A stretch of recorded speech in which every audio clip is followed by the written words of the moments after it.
वक्रतुंड महाकाय सूर्यकोटि समप्रभ निर्विघ्नं कुरु मे देव सर्वकार्येषु सर्वदा। भाग्य और सौभाग्य में क्या अंतर है? आप लोग जानते ही होंगे कि भाग्य से पुत्र प्राप्त होते हैं, लेकिन सौभाग्य होता है जिन लोगों का उनके घर पुत्री प्राप्त होती है। और भाग्य और सौभाग्य मिल जाएं तो महाभाग्यशाली इंसान होते हैं जिनके घर एक पुत्र और पुत्री होती है। अगर जिनके घर पुत्रियां ही हों वो तो सौभाग्य से भी ज्यादा शाली हो गए। जिसकी अकाल मृत्यु से भय हो, अगर वो अपनी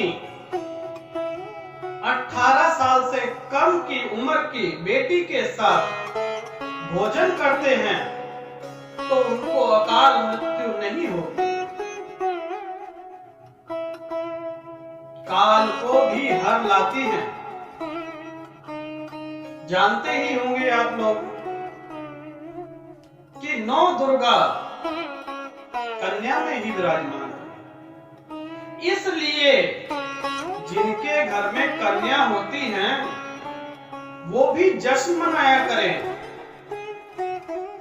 अक्सर देखा गया है कि जिनके घर पुत्र पैदा होता है उनके घर ढोल नगाड़े बजते हैं। अगर कहीं कन्या ने जन्म ले लिया तो मातम मनाते हैं। मातम छोड़िए, पुत्र तो भाग्य से मिलता है, पुत्री सौभाग्य से। किस्मत वाले लोग होते हैं जिनके घर कन्या जन्म लेती है। कन्या 9 दुर्गा है। अगर कन्याओं से हम लोग भेदभाव करेंगे तो 9 दुर्गा का पूजन कैसे करेंगे? बहू हम लोग कहां से लेके आएंगे?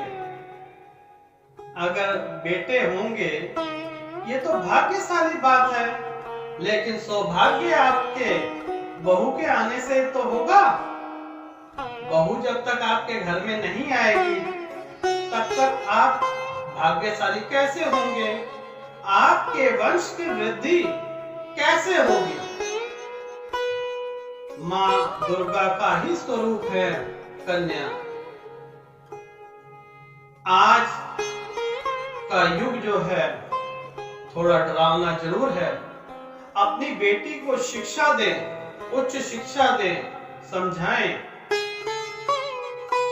बेटी और बेटे में भेदभाव न करें।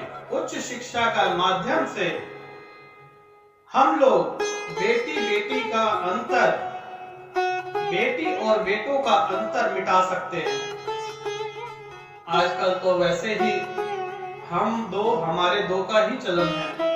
तो जिनके घर बेटियां हैं तो वे दुखी ना हो, और जिनके घर बेटे हैं वो खुश ना हो, क्योंकि बहू आपको उन्हीं 2 बेटियों के घर से ही 2 बेटों के लिए लानी पड़ेगी।